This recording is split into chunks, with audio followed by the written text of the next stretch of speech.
하나님, 우리 아버지, 온 만물의 주제가 되신 아버지께서 저희들에게 하나님의 온 세상을 다스리시는 이 비밀스러운 진리를 가르쳐 주시는 것을 감사합니다. 아버지께서 들려주시는 이 이야기에 아버지의 진리가 들어있고, 아버지께서 이 이야기를 저희들에게 들려주시는 것은 저희와 이 만물을 향한 아버지의 뜻이 어떤지를 저희들에게 알려주시기 위하신 그 아버지의 뜻이 있는 줄로 믿습니다. 주님의 성령께서 저희들이 나누는 이 자리에 주님의 빛으로 오셔서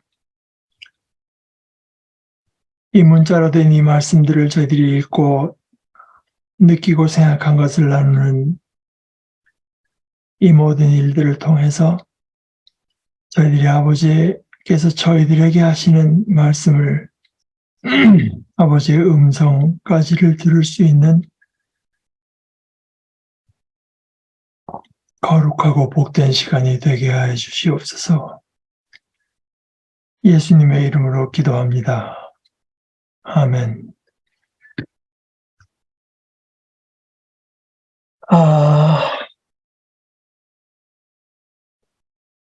제가 여러 번 말씀드리는 것처럼 우리가 택한 새번역 성경은 그 디테일 하나하나를 정확하게 옮긴다기보다는 우리가 하여금 읽고 그 뜻을 깨닫도록 하는데 목적이 있어서 어떤 부분에 가게 되면은 이것은 번역이라기보다는 거진 해설에 가까운 부분. 근데 번역에 어떤 피할 수 없는 거기도 하죠. 해석이 없는 번역이라고 하는 건 없으니까요. 그래서 어찌됐거나 약간 하나하나를 좀 살펴보려면은 좀 적절치, 그것만 그렇게 해서 번역한 건데, 요게 문자 그대로 옮긴 걸 것이다. 이런 어떤 억측을 하고 읽으면은 잘못 읽게 되죠. 그래서 일단 새 번역으로 읽겠지만, 중간중간에, 다른 번역도 우리가 반드시 어떤 때는 우리가 그나마 할 수 있는 영어 번역 하나 정도를 참조해 가면서 보는 것이 필요할 것 같습니다. 오늘 6장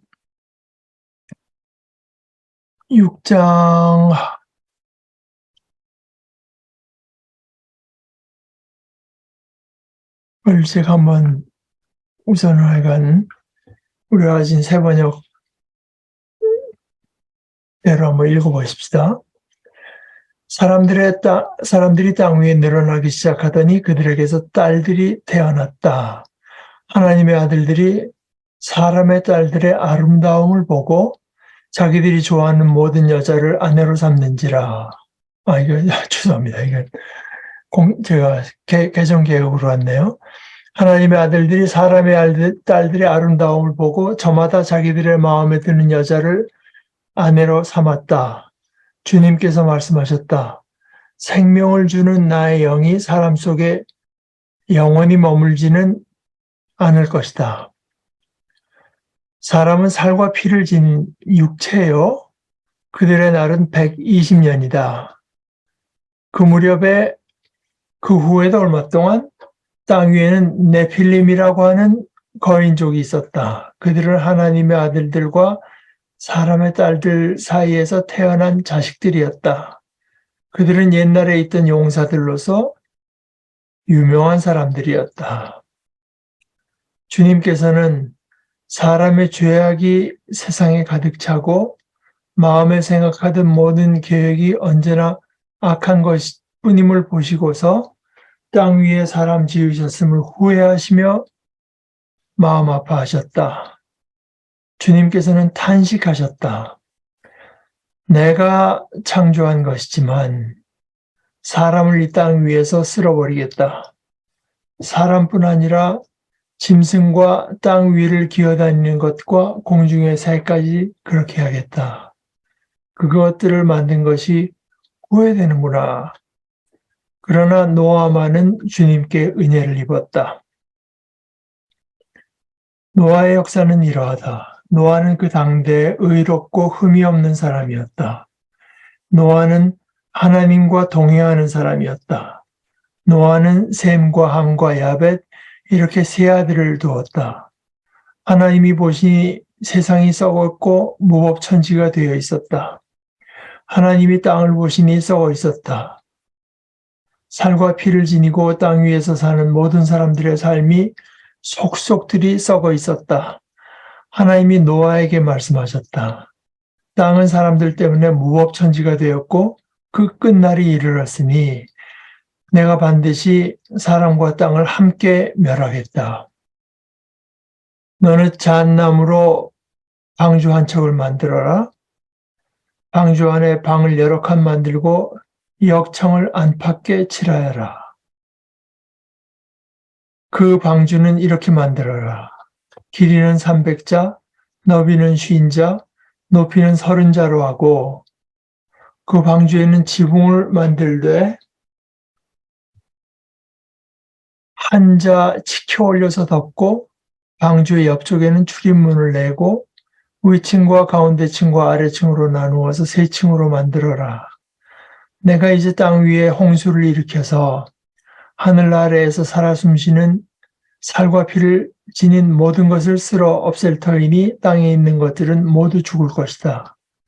그러나 너하고는 내가 직접 언약을 세우겠다.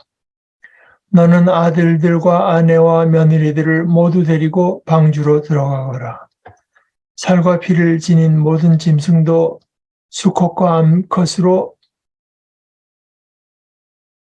한 쌍씩 방주로 데리고 들어가서 너와 함께 살아남게 하여라. 새도 그 종류대로 집짐승도 그 종류대로 땅에 기어다니는 온갖 길짐승도 그 종류대로 모두 2마리씩 너에게로 올 터이니 살아남게 하여라. 그리고 너는 먹을 수 있는 모든 먹거리를 가져다가 쌓아두어라. 이것은 너와 함께 있는 사람들과 짐승들의 먹거리가 될 것이다. 노아는 하나님이 명하신 대로 다 하였다. 꼭 그대로 하였다. 우리가 지난 주에 이제 그 앞에 부분은 같이 잠깐 살펴봤는데요.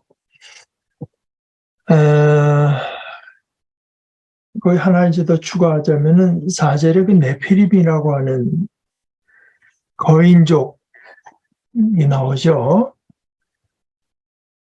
성경에 그 네필림이라는 이 단어, 네필림들이 이제 한 번 더 나옵니다. 그게 민수기 13장 33절에 보면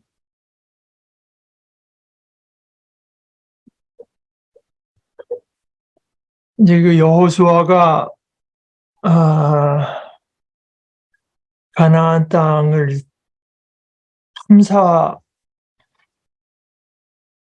시키죠. 모세가요. 모세가 이제 그 가나안 땅을 탐사를 시키는데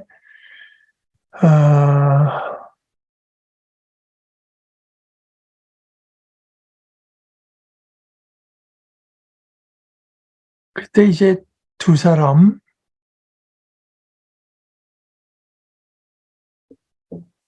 그 13장에 나오는 이름은 우선 갈렙, 여호수아 갈렙이지만 이제 13장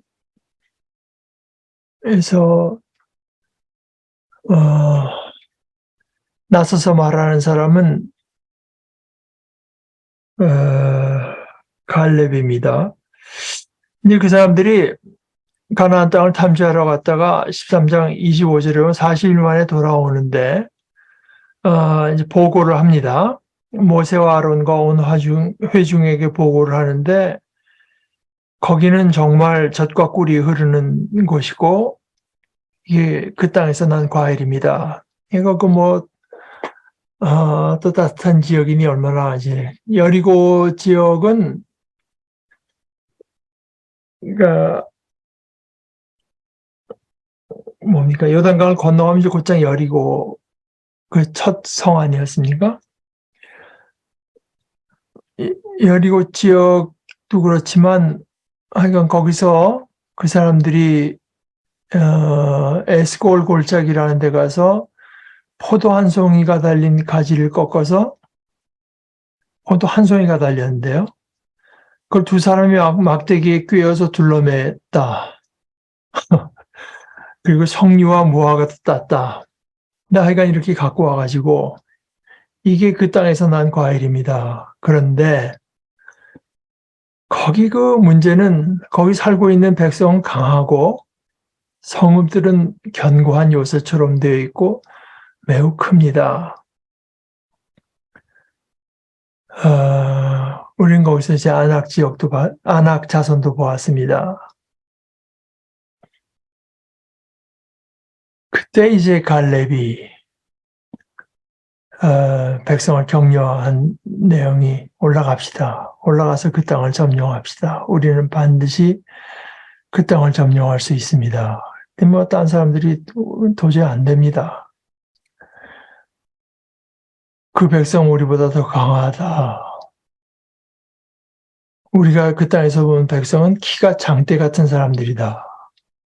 그 말하면서 33절에 이렇게 말을 해요.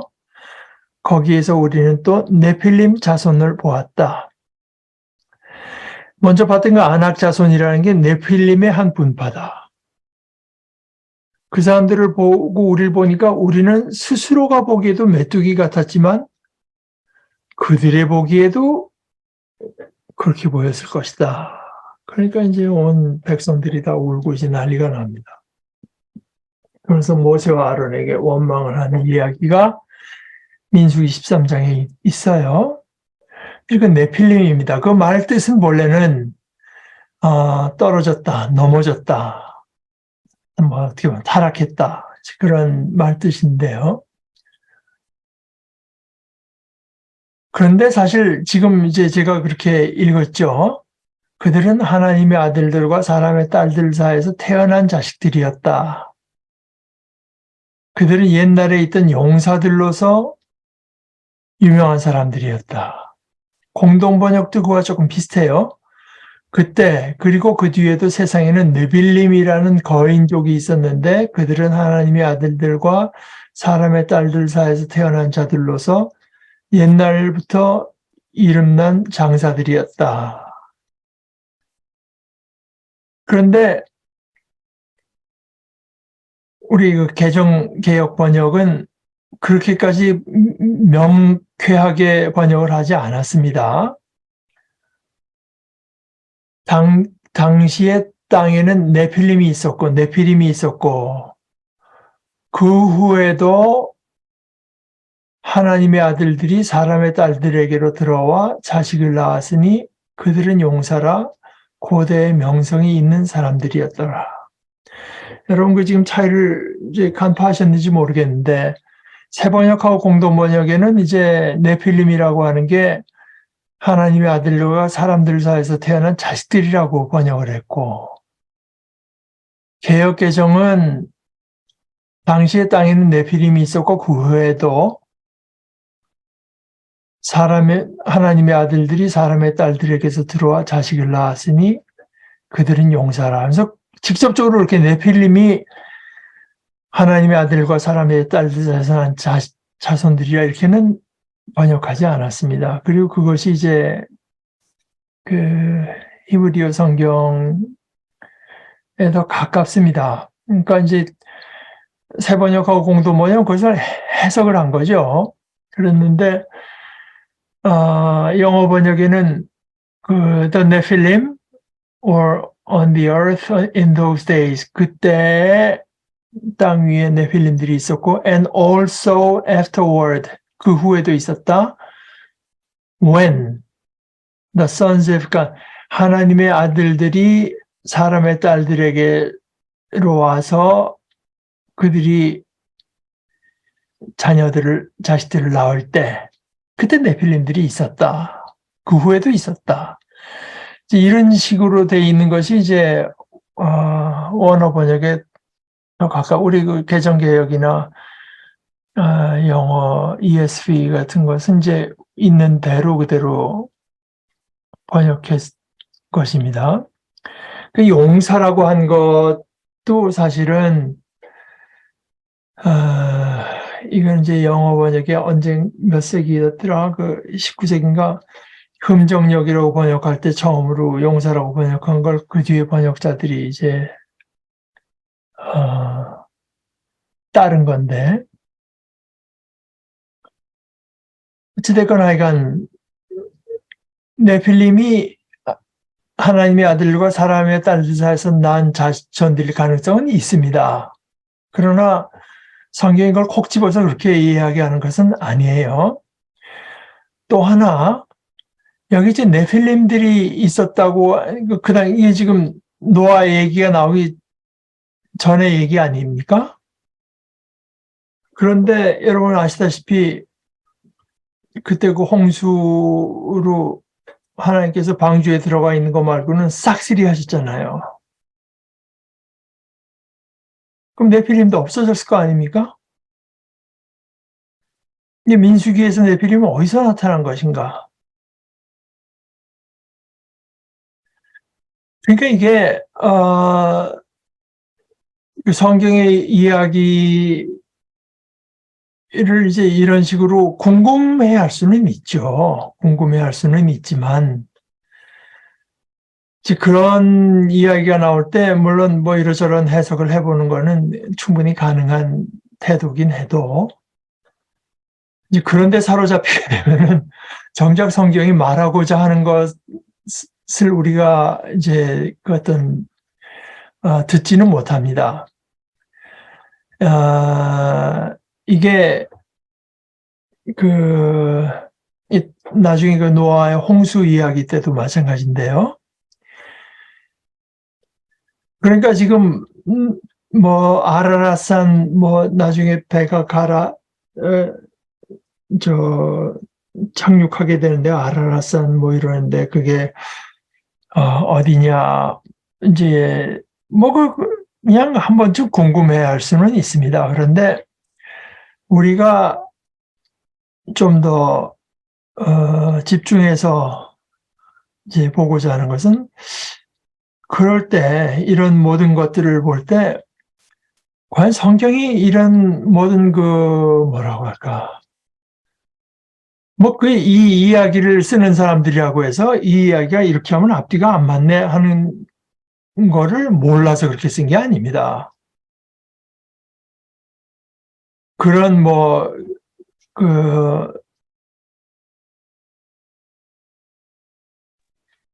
성경의 여러 가지 과학과 배치되는 이야기 같은 것들이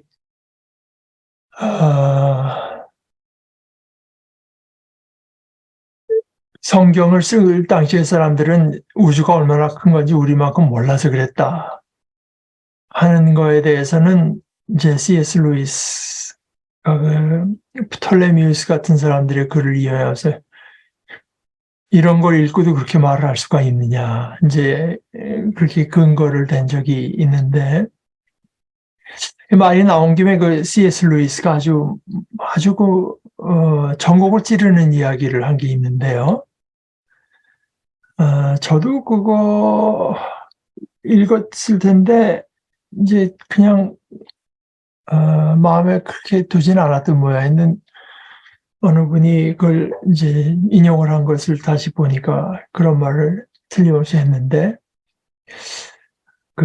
우리가 공부했던 순전한 기독교 그 책에서 있다고 해서 제가 찾아오진 않았습니다. 그런데 그 사람 한 얘기가 뭐냐 하면, 우리가 시를 읽는데 시라고 하는 게 좀 어렵지 않습니까? 저는 어렵습니다. C.S. 루이스가 지금 문학 작품을 읽을 줄 아는 사람, 그러니까 문학적인 소양이 있는 사람, 없는 사람의 대표적인 그 특징으로서 시를 즐기는 사람. 그런데 저는 시를 뭐 도무지, 그런데, 그렇다고 해서 뭐 시가 뭐 의미 없냐, 그건 아니죠. 제가 이제 잘 즐길 줄 못할 그 맛을 모른다는 것 뿐이지. 근데 그 시를 읽고 뭔가를 전달하려고 하잖아요, 시인은. 시라고 하는 게 이제 그런 걸 전달하기 위해서 아주 그 언어라고 하는 걸 극한까지 밀고 나간 거 아니겠습니까? 그러니까 그 시인이 우리에게 전하고자 하는 것을 전달을 받으려면 시를 읽어야지, 시에 대한 해설을 읽어서는, 해설만 읽어서는 도저히 전달받을 수 없죠. 시인은 그 시가 아니면은 전달할 수 없다, 제대로 전달할 수 없다고 생각해서 그렇게 시를 쓴 거 아니겠습니까? 그러나 사실 그 시라고 하는 것을 이제 제대로 또 이해하려면 사실 그 시만 읽어서는 그것도 좀 어렵죠. 예를 들어서 이 시인이 이런 말을 쓸 때 되게 다른 시 이런 데서도 이런 말을 썼는데 뭐 이런 경우에 이런 뜻을 갖고 이런 걸 즐겨 한다는 얘기도 뭐 설명이 필요할 수가 있고, 언제 썼다는 이야기, 그 시인의 자라난 배경이 어땠다는 이야기, 뭐 그 시를 짓는데 영향을 끼칠 수 있었을 만한 여러 것들을 이제 배우면은 시를 더 잘 감상할 수 있죠. 그리고 시 자체에 대한 분석도 사실은 이제 해놓게 되면 이렇게 이해할 수가 있구나, 이렇게 볼 수가 있구나 해서 우리가 그 시를 감상하는 그 깊이가 더 이제 깊어지기는 하나, 역시 그런 모든 것들은 시를 읽고자 하는데 필요한 것들이지, 시를 그런 걸 읽고 다 지식을 앓고 이제 시를 안 보면은 그 이제 말짱 어디 가서 이렇게 잘난 척하기나 좋지, 시를 정말 즐긴 거라고 할 수는 없잖아요. C.S. 루이스가 한 얘기가 그겁니다. 성경을 읽는 것은 마치 시를 읽는 것과 같다. 그 외에 뭐 과학책을 읽고 우리가 지금 이야기하는 것처럼 그 고대 근동 성경이 쓰여진 그 이웃 지역의 이야기, 뭐 문헌학적인 어떤 그 비교, 역사적인 배경 이런 걸 공부하는 거는 시에 대한 어떤 난회의 주 또는 설명 이런 걸 읽는 것과 같다. 뭐 그런 걸 읽고 나서 그런 걸 읽어서 시를 읽는데 도움이 되는 것은 좋지만, 정작 시를 읽지 않으면 그것은 뭐 아무것도 전달받는 게 없는 겁니다. 아무것도 전달받는 게 없는 거예요. 이게 저는 아주 전곡을 찌른 이야기라고 이제 생각하는 겁니다. 그러니까 뭐 다윈이 이제 그 자연 선택을 이야기를 하고, 다윈에게서 가장 중요한 그 두 가지는 그 자연 선택하고 생명의 나무 Tree of Life, 그 두 가지가 이제 가장 유명한 거라고 하는데요. 또는 뭐 아인슈타인의 무슨 상대성 원리 같은 걸 보고 뭐 뭐지 카오스 이론 같은 걸 뭘 보고 또 동양의 뭐 사상서를 보고 또 지금 이런 어떤 메소포타미아의 이야기들을 이제 읽고 이런 것을 처음 우리가 그런 것을 접하게 될 때 이제 상당히 그 충격을 받게 되죠. 성경의 이야기와는 너무 다른 것 같고 과학이 전한 이야기는 또 뭐 홍수 이야기 같은 것들도 지난주에 제가 잠깐 소개해드린 길가메시뿐이 아닙니다. 뭐 굉장히 홍수 이야기가 많은데 이런 걸 봤을 때 처음에 이제 특별히 크리스찬들이 충격을 많이 받았죠. 성경의 이야기 만 듣고 이제 살아났고 그것이 다인 줄 알고 이제 지냈는데 보니까 이게 아니다 말입니다. 그래서 충격을 많이 받죠. 또는 뭐 교회에서만 자란 사람들은 나중에 보니까 뭐 아니 이거 뭐 우리 동양 사상이나 우리 한국의 이런 사상에도 이런 놀라운 것이 있었다는 말인가 하고 다 이제 놀라기도 하고 그 놀라는 이유는 뭐냐?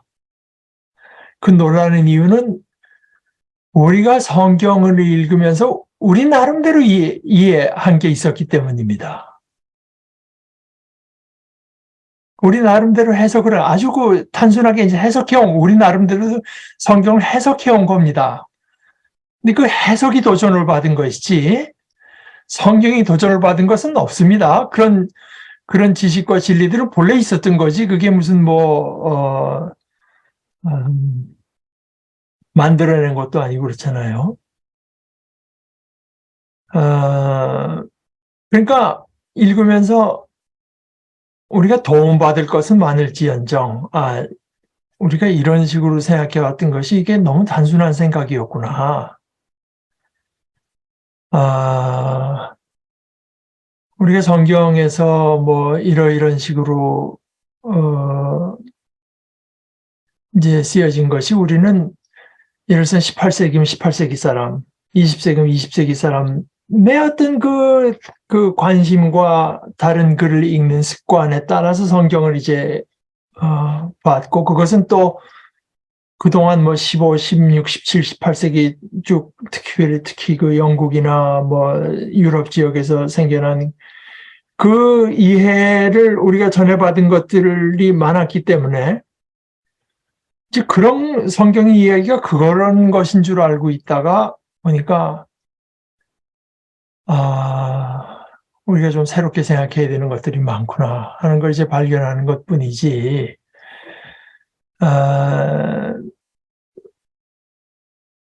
그래서 사실은 우리가 이제 이렇게 성경 공부로 모이는데 저는 최소한 여러분들도 마찬가지인데 최소한 저는 이제 죽을 때까지 이런 성경 공부를 쭉 하고 싶습니다. 저 개인적으로 그러니까 여러분하고 나누는 성경 공부가 아니더라도 저 개인적으로 이제 그것이 저로서는 어떤 의미에서는 이제 그 젊음을 유지하는 하나의 그 길이라고 생각을 해요. 그러니까 제 생각이 자꾸 계속 깨져야 되거든요. 그러니까 내가 여태까지 보통 예를 들어서 16세기, 17세기의 독일의 경건주의 또는 미국의 청교도주의적인 신앙이 나에게 좋았다고 해서 난 죽을 때까지 그것만 가지고 살 거야. 그냥 거기서 어긋나는 것은 다 악마들의 나를 이제 내 신앙을 혼란시키려는 악마들의 장난이다. 이제 이렇게만 여기는 순간에 이제 폭삭 늙어버리는 것이 되고, 그러나 사실 하나님의 진리 앞에서 우리가 얼마나 헛된 생각을 하는 것이 많을 것이며, 우리가 왜곡된 이제 이해를 하고 있는 것이 얼마나 많겠느냐. 이것이 사실은 모르죠. 저는 그쪽을 모르니까 셰익스피어나 이런 걸 공부하는 사람들도 그런 것이 있을지 몰라도 성경만큼 그런 것이 활발한 데는 없을 거라고 저는 생각합니다. 당연히 없을 거라고 생각해요. 하다못해 꼭 구약 성경뿐 아니라 신약 성경만 해도 쓰여진 지 2000년이 되는 그 성경을 가지고도 최근 몇십 년 사이에 제가 이제 갈라디아서 공부할 때 이야기를 했지만, 소위 그 새로운 관점에서 나타난 게 기껏해야 50년도 안 된, 한 40년, 30년 그 사이에 지금까지도 이제 계속 학자들이 다투고 있는 내용들. 그러니까 예를 들어서 우리가 언제 어떻게 해서 이런 그릇된 생각이 우리에게 들어와서 우리가 마치 그것을 진리인 것처럼 잡고 있었다 하는 이제 그런 도전을 하는 사람들이 있고, 그것은 앞으로도 영구히 있을 걸로 이제 저는 생각을 해서, 그런 의미에서도 성경은 사실은 이 세상에 아마 성경 같은 책은 없을 거라고 저는 생각해요. 그러니까 그런데 그러면은 그 과학이나 이런 어떤 문헌학적인 거를 보면서, 우리의 그 성경 이해는 점점 더 깊어집니다, 사실은요. 왜냐하면은 아까 말씀드린 대로 시는 시대로 있지만, 그 시를 잘 이해하기 위해서는 그 시를 우리가 어떻게 받아들여 올 때, 이건 이렇게 잘못 받아들여 온 것 같다 하는 이제 그런 접근들도 필요하고, 또 주의 지식들도 필요하고, 아니 보니까 이 시인이 이런 시를 썼는데 그 당시 사람이 비슷한 시도 많이 썼어. 이렇게 발견되면은 당연히 그 시인들과 그 시들과 이 시의 차이점은 뭐냐? 이 시는 그럼 왜 쓴 걸까? 이 시가 지금 말하고자 하는 것은 뭘까? 하는 그런 이해들이 좀 달라질 수 있지 않겠습니까? 이제 그런 걸 우리가 전혀 두려워할 필요가 없고, 두려워한다고 하는 것은 이미 사실은 우리가 하나의 말씀, 성경이 하나의 말씀이라고 하는 데 대해서 뭔가 좀 확실한 믿음이 없기 때문에 두려워하는 거지. 그 전혀 이제 두려워할 일이 아니고, 오히려 이제 우리가 그 도움을 받을 필요가 있는 거죠.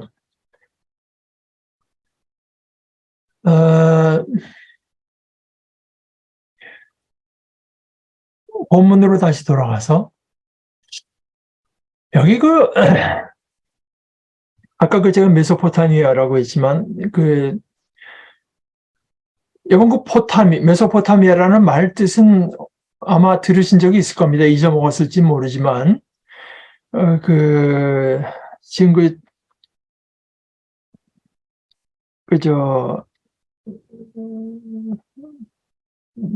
장성님 그 주연이가 있는 그 워싱턴 DC 쪽에 있는 강 이름이 포토맥.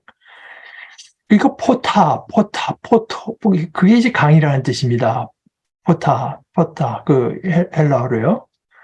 그래서 우리 소프라노의 메소 소프라노 이게 있잖아요. 알토하고 소프라노 사이에 약간 어중간한 음역대를, 그러니까 거기 그 강이 두 개가 유프라테스하고 티그리스 강 연안 강 사이 메소 두 강 포타 사이 메소포타, 그 두 강 사이에 이제 있는 꼭꼭 중간뿐만이 아니고 양쪽 바깥쪽 연안도 포함해. 거기가 이제 메소포타미아. 그러니까 고대 문명이 발상지라고 하는 게 메소포타미아 강, 이쪽 황하강도 있지만 또 저쪽 나일강 이렇게 있잖아요. 그래서 그 메소포타미아는 지금 말하자면 그 이라크 주로 이제 거기에 해당되고요. 이락보다 저 위로 올라가면은 터키가 있지 않습니까? 그러니까 거기 터키에서부터 이락 쪽으로 이렇게 내려오는 그 산맥이 있고, 그 터키 쪽에 이제 그 아주 높은 봉우리 5,000m가 넘는 것이 그 아라рат산. 그리고 그러나 요 조금 터키 쪽이 아니라 이락 쪽으로 내려와서도 또 한 3,000m가 넘는 산 봉우리가 큰 게 두 개가 있는데, 지금 노아의 방주는 아라산이라고 하지만 이게 산 이름인지 그것도 좀 분명치는 않습니다. 그런데 어찌됐거나 약간 이야기가 그 두 개의 큰 그 갈래가 있어서요. 하나는 그 방주가 그 5,000m 넘는 아라라산 쪽에 내려앉았다는 이야기가 있고, 이쪽 그 길가메시나 이제 이쪽 그 메소포타미아 이쪽에 쓰여진 길가메시 같은 데는 이 3,000m 여기. 그런데 이게 거기가 요즘도 우리가 뉴스에서 듣는 말로 이제 쿠르드족 있잖아요. 쿠르드족. 그러니까 터키 쪽 쿠르드. 이쪽은 이라크 쪽 쿠르드입니다. 그러니까 그 쿠르드족이라고 하는 게 상당히 오래된 명칭이죠. 근데 이제 그쪽에서 나온 토판 같은 거에 그 홍수 이야기가 굉장히 많고, 특히 지난주에 말씀드렸다시피 길가메시는 아주 그 중에서도 더욱더 흡사하고 우리가 가진 노아의 이야기와. 그런데 그 비슷한 이야기가 이 메소포타미아 강 근처에서만 있은 게 아니라 나일강 쪽에 그 이집트에도, 소위 여러분들이 들어보셨을 거라고 생각하는 사자, 죽은 자들의 책, Book of the Dead, 사자의 서라고 하는 거기도 이제 홍수 이야기가 있습니다. 그런데 창세기는 그런 이야기들보다 확실히 후기에 쓰여진 건 틀림없는데, 창세기의 이야기가 꼭 같은 건 물론 아니고, 이제 그 다른 이야기들과 차이가 나지만, 그 차이가 정작 중요한 것은 그 차이가 그 디테일에서 어떻게 차이가 나느냐. 뭐 길가메시는 7일 동안 뭐 비가 왔는데 노아의 이야기에서는 40일이 아니고 노아에게 이야기가 두 개 나오는데요. 40일짜리가 있고 150일짜리가 있습니다. 그럼 뭐 어느 게 맞느냐? 뭐 이제 이런 어떤 디테일에 있는 것이 아니라 그 디테일이 달라지면서 정작 우리에게 전달하고자 하는 하나님이 어떤 분이며, 어떤 그 세계관, 하나님께서는 어떤 세상을 이제 원하시고, 그 사이의 인간, 또 인간과 피조물과의 관계, 신학, 신앙, 이런 것에 이제 결정적인 차이가 있는 겁니다. 이제, 뭐, 그 사람들이 쓴 그 당시에 그 메소포타미아의 이야기들의 그 디테일이 잘못돼서 그것을 교정하려고 쓴 것이 아닌 거죠. 그러니까 이 세상, 지난주에도 말씀드렸지만, 뭐, 다른 이야기에서는 너무 사람들이 많아서 시끄럽고 해가지고, 인간을 이제 쓸어버리는 그런 이야기가 아니라 그런 거 아니다 말입니다. 하나님께서 이 세상의 어떤 이런, 이 세상을 그러니까 하나님과 동행하면서 그 하나님의 뜻에 따른 거룩한 삶, 정결한 삶을 사는 도록 인간이 그렇게 되어 있고, 그것이 단순히 의무일 뿐만 아니라 그것이 이제 인간이 생육하고 번성하고 잘 되는 그것이 인간의 복이다 이 말입니다. 그러니까 오늘 여기서도요, 주님께서는 사람의 죄악이 세상에 가득 차고 마음에 생각하는 모든 계획이 언제나 악한 것뿐임을 보시고서 땅 위에 사람 지으셨음을 후회하시며 마음 아파하셨다. 여기 이제 하나님은 사람의 죄악에 관심이 있으세요. 근데 여러분 기억나시죠? 하나님께서 이 땅을 창조하시고 나서 창조하시면서도 계속 뭘 하셨습니까? 축복하셨잖아요.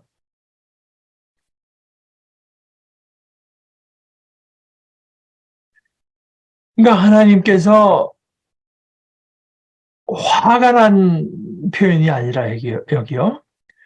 후회하고 마음 아파하셨을 때 여기에 그 인간과 또 그 인간만 바라보고 인간의 다스림을 받아서 축복을 누려야 될 피조물들이 복을 받지 못하는 겁니다. 하나님의 축복에서 멀어진 것. 그래서는 안 되겠어서 나중에 그 바벨탑 이야기도 마찬가지입니다.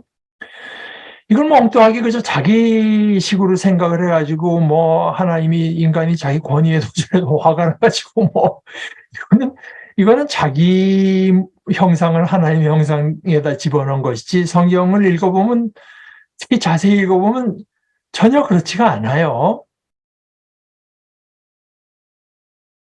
특히 우리가 창조할 때와 이렇게 비교를 해서 보면 그렇지 않습니까? 그리고 아, 제가 이제 이걸 여러 번 이야기를 드리지만 특별히 요즘에 와서 이런 이야기들이 많이 나오니까 뭐 성소수자나 이제 이런 이야기들에 대해서도 이야기가 나오다 보니까 이제 저는 제 입장은 그렇습니다. 제가 여러 번 말씀드리지만 동성애가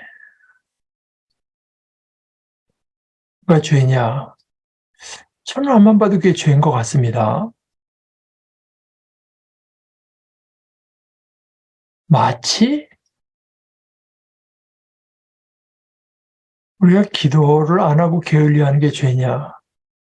그거 틀림없이 죄죠.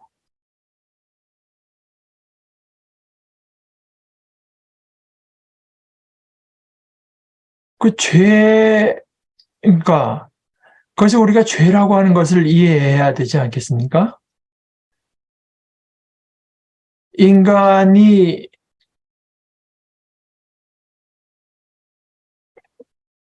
하나님으로부터 이제 약속받은 그 축복을 온전히 누리지 못할 때,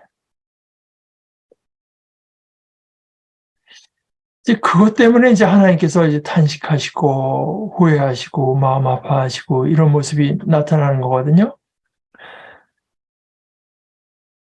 사실 우리가 뭐 지금 차별금지법 갖고 뭐 보니까 그 이상한 미안해 다수가 이상해서 좀 이상하다고 말하기도 뭐하지만 이상한 교회들이 그걸 뭐 차별금지법을 반대하고 나서야 된다 뭐 온갖 말도 안 되는 억지를 피우고 있지만은 그러면 우리가 그럼 나아가서 그러면은 기도하지 않는 사람은 무슨 의료보험에서 제하되든가 그게 말이 됩니까? 우리 교회에서 그러면은 발을 못 붙이게 하자든가 말이 안 되죠. 그러나 그것도가 아니라 오히려 그것이 더 이제 분명히 드러나는 죄죠. 그래서 제 소위 스스로는 이제 복음적이라고 생각하고 저보기에는 좀 무지와 자신의 고집에 사로잡힌 분들이 저한테도 말하죠. 어떤 때는 이제 동의해 달라고 뭐 차별금지법 반대. 저는 뭐 동성애 아무 문제가 없다. 뭐 기도 안 해도 된다 하는 식의 표현하고 좀 비슷하게 하는 데 대해서 그건 아닌 것 같다. 이제 반대를 하지만, 그럼 거기에 대해서 그 사람들을 저주하면서 그 사람들을 또 옹호하는 사람들을 저주하고 하는 거는 훨씬 더 틀린 것이, 더 많이 틀렸다. 확실하게 틀렸다 하는 걸 제가 갖고 있기 때문에, 아, 근데 그 뭐 그렇게 얘기할 자리도 마련이 안 되고 또 얘기해도 또 뭐 들을 것 같지도 않고 해서 이제 제가 일단 그냥 아 리스폰드를 안 하는 식으로 이제 대응하고 있는데 어, 이 성경을 읽으면서 우리가 하나님께로 대해서 품은 생각을 가졌던 생각을 바꾸고 그 C.S. 루이스가 아주 멋있는 말을 우리는 끊임없이 우상을 만들어낸다.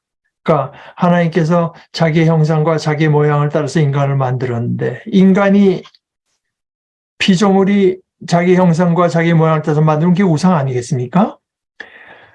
우리 인간이 하나님에 대해서 자꾸 자기 나름대로 하나님이 이런 분이야 저런 분이야 뭐 하나님이 이렇게 하죠 저렇게 하죠 뭐 확신 있게 말을 하는 분들 많죠. 근데 그 대부분이 우상이죠. 아, 자기가 만든 것이니까. 이제 C.S. 루이스가 그것을 말하면서 그러나 가장 위대한 우상 파괴자는 하나님 자신이다. 우리가 만들어낸 우상들을 하나님께서는 계속 깨어 부수신다.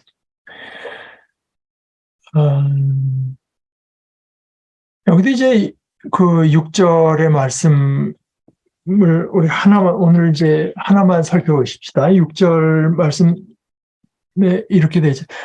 땅 위에 사람 지으셨음을 한탄하사 마음에 근심하시고 영어 번역에는 덜로 그러니까 여호와 야훼께서 공동 번역에는 왜 사람을 만들었던가 싶으시어 마음이 아프셨다. 그러니까 하나님 특별한 존재로 특별히 복받은 존재로 만들었는데 지금 이 꼴이 뭐냐 이렇게 된 거죠. 이 아이들이 말하자면은 전혀 그 영광과 복을 누리지 못하고 있으니까요. 영광과 복을 누리기 위해서 우리들에게 하나님의 것들을 나눠주셨잖아요. 뭐 이성도 주시고, 뭐 창조, 다른 동물들보다 훨씬 뛰어난 어떤 창조성도 주시고 다 주셨는데, 오히려 인간은 그것을 가지고, 그 정반대의 길만을 이제 걸어가시는 모습을 보면서, The Lord saw that the wickedness, 인간의 악함이 was great in the earth, 땅 위에 크고, 그리고 뭐 하여간 그러다 6절에 와서 And the Lord regretted, 후회했다, that he made man on the earth, and it grieved him, 슬퍼, it grieved him to his heart, 하나님의 마음에 이제 아주 아픔을 안겨줬다. 이런 건데, 이 표현이 저 위에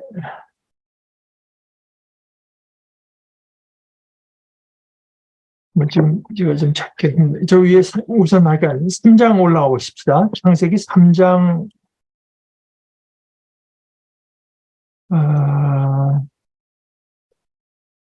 3장 16절에요.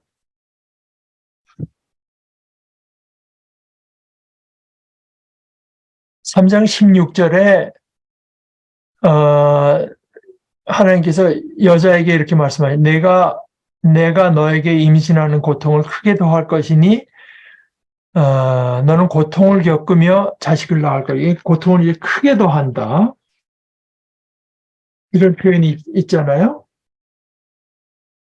그런데 거기 그 고통이라고 하는 말 3장 16절 지금 본 거는 6절이죠.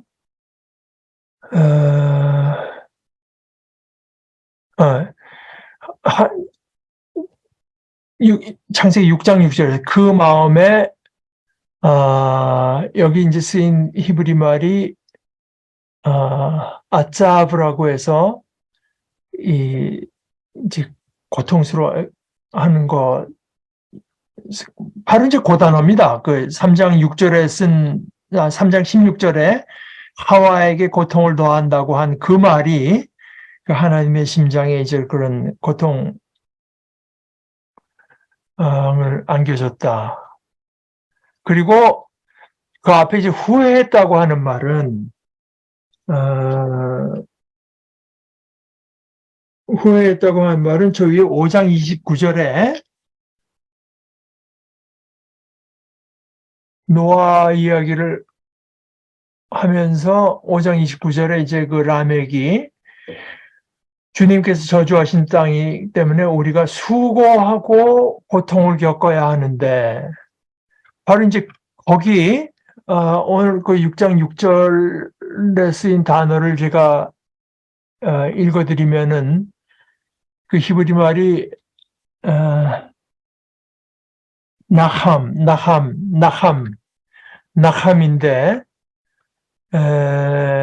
5장 29절에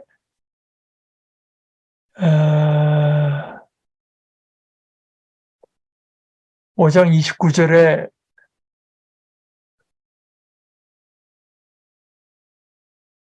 또 바로 시모 노아 그 아몰 예.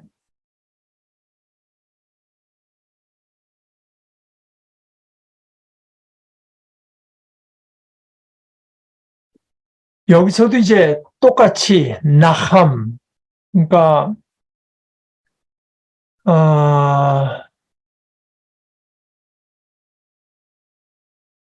여기 영어의 단어 뜻은 be sorry 뭐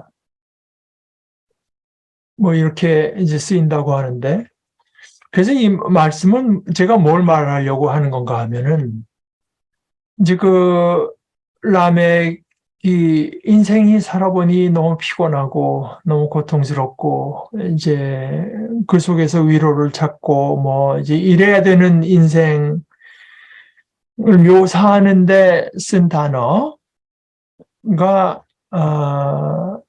그 이제 하나님께서 이 땅의 인간들의 모습을 보면서 그리고 또 하와가 이제 범죄했을 때 하나님께서 그 고통을 동하시겠다고 한 그 고통에 쓰인 그 단어가 똑같이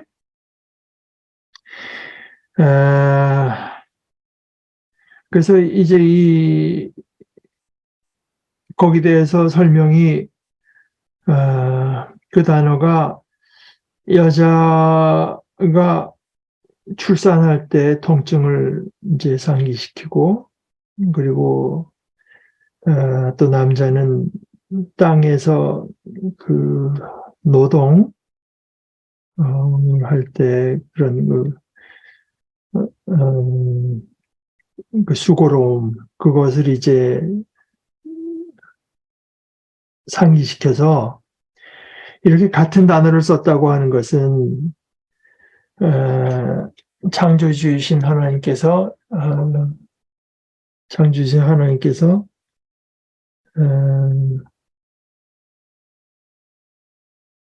마치 창조된 인간들과 같은 그 고통을 이제 느끼셨다고 하는 것을 이제 말을 하는 것입니다.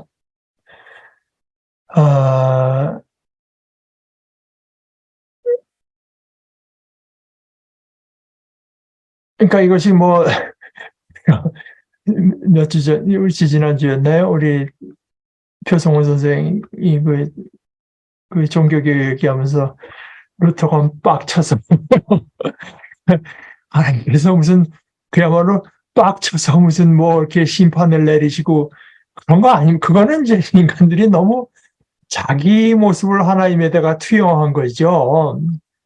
그거 자꾸 이제 그런 식으로 하게 되면은 소위 그 종교 비판을 한 누굽니까?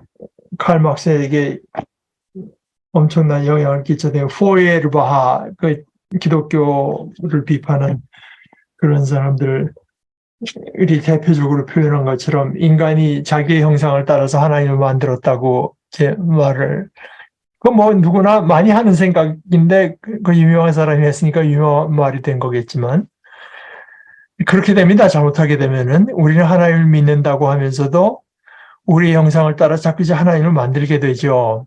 그런데, 잘 읽어보면, 그 와중에도 하나님께서는 8절에 보면 이제 은혜를 이제 하나를 택하는데, 물론 9절에 보면은 당대 의롭고 흠이 없는 사람이어서 노아에게도 어떤 이유가 있죠. 그 근거가 있죠. 노아는 하나님과 동행하는 사람이었다. 앞에 에녹처럼. 자기가 먼저 하고 나서 하나님들과 추인하라, 따르시라 하는 이야기가 아니라 하나님과 동행했다고 하는 것은 물론 당연히 하나님께 주도권이 있고, 이제 노아의 방주 이야기에 그것이 아주 결정적으로 나중에 이 온 식구들이 다 배로 들어왔는데도 하나님께서 문을 닫아주시고, 하여간 이렇게 지으라고 하는 거 하나하나 디테일도 다 말씀해 주시고, 그러니까 모든 것에 은혜를 베푸시고 복을 베푸시고 하는데, 그 주도권이 이제 하나님께 어디까지나 있는 것을 노아의 이야기는 뚜렷이 하는데, 나중에 이것이 이제 12장으로 가서도 이어지면, 바벨탑 사건이 있고 나서 아브라함을 선택하는 데서도 이제 이야기가 나오지만, 노아만은 하나님께 은혜를 입었다. 그러니까 그러면서 역시 우리가 여기까지 이제 보면서 놓칠 수 없이 분명한 것은, 인간사라고 하는 게 얼마나 복잡합니까? 그러나 창세기의 이야기는 사실 얼마나 긴 이야기가 얼마나 짧은 글에 이제 축약되어 있지만, 그렇다고 그 인간사의 의식주의 문제에서부터 사람과 사람 사이의 관계, 놀이를 하다 싸운 이야기, 별 얘기가 다 있지 않겠습니까? 또 누가 누구에 비해서 땅이 더 넓었고, 그러나 가장 중요한 것은 하나님과의 관계다. 가장 중요한 것은 하나님과의 관계며, 그 하나님께서 그 인간들에게 관심을 갖고 있는 것은 무엇인가? 골자가 그거라면, 그러니까 이 창세기라고 하는 이 어마어마한 스케일의 이야기 속에서도, 거기서도 중심을 차지하는 것은 우리 인간이 하나님 앞에 어떤 존재인가? 하나님과 동행하고 의롭고 흠이 없고,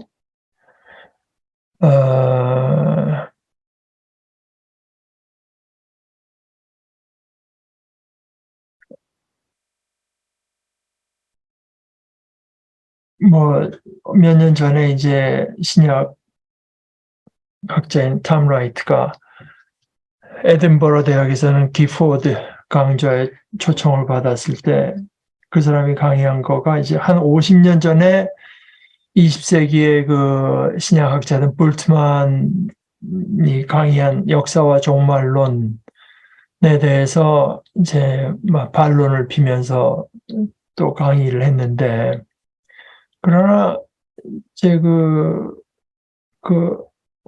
50년 전에 볼트만이 말한 거기는 참 중요한 인사이트가 저는 있다고 받아들였고, 아직까지도 저한테 중요한데, 그 사람이 이제 자기가 이해하는 대로 모든 역사관을 다, 성경의 역사관까지 포함시켜서 다 이제 살펴본 뒤에 맨 마지막에, 그럼 신약 성경이 말하는 것은 무엇이냐? 신약 성경에서는 그 사람의 표현대로 하면 역사가 종말론에 흡수된다고 말을 했어요. 그러면서 어, 이 보편적인 역사, 내가 얼마나 큰 걸 이루었고, 얼마나 의미 있는 성과를 냈고, 거기서 너를 찾을 생각을 하지 마라. 그것을 보면서 한탄하고요. 아, 남들은 뭐, 나는 50살, 60살 되도록 뭘 했나. 난 40살 돼서 내 친구, 이런 거 이룬 사람, 난 뭐 했나. 성경은 지금 내가 이렇게 또는 뭐 컴퓨터 앞에 앉아 있고 여러분들이 있는 이 한순간의 어 순간이 말하자면 결정적인 순간이 될 수가 있다. 종말론적인 그 이제 역사가 종말론에 흡수된다고 하는 게 이제 그런 건데요. 내가 이 시간에 얼마나 하나님 앞에 또 하나님 때문에 내 이웃과 형제들 앞에 나 자신을 온전히 열어놓고 있는가. 거기에 우리의 의미가 있다.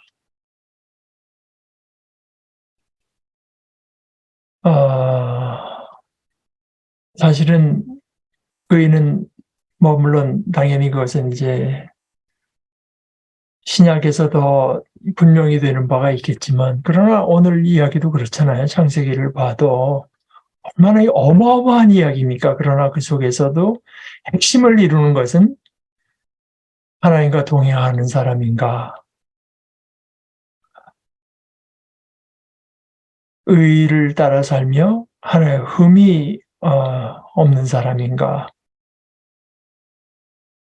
또 하나님께서는 우리 인간들에게 대해서 이런 자비를 품고 계시고 복 주시고자 하시고 은혜를 베푸시는 분이라고 하는 것을 이제 우리가 받아들이는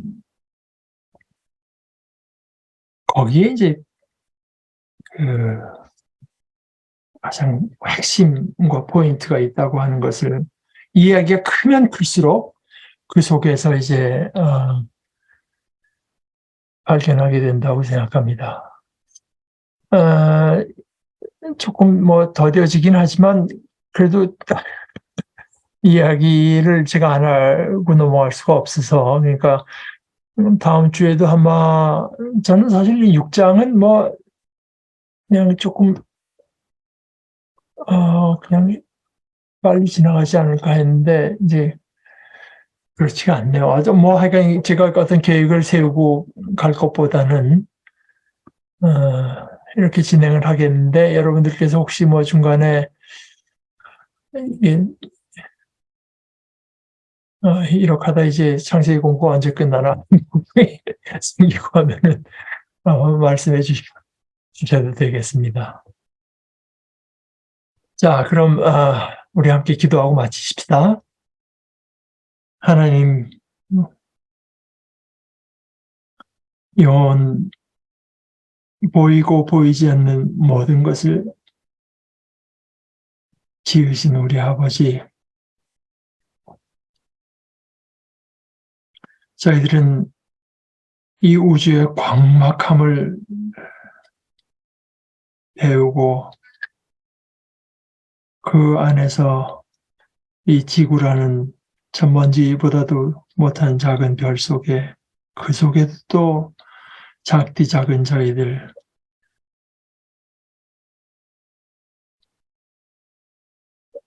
100억 년이 넘었다고 하는 역사 속에 몇십 년 존재하는 듯 맞는 듯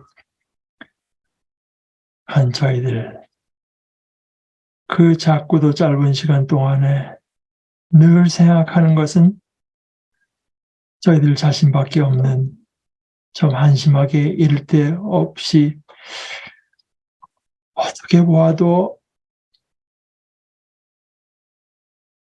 참으로 귀하게 여길 구석이 없는 저희들이지만 저희들에게 주시는 이 아버지의 음성은 그것과는 전혀 다른 것을 저희들에게 들려주시는데